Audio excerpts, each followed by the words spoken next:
Subject ఏంటంటే సీనాయి కొండ మీద దేవునికి ప్రజలకి మధ్యలో మోషే ద్వారా ఒక ఒప్పందం జరిగింది.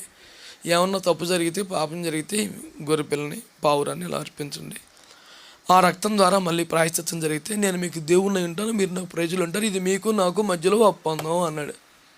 దాన్ని పాత నిబంధన అంటారు.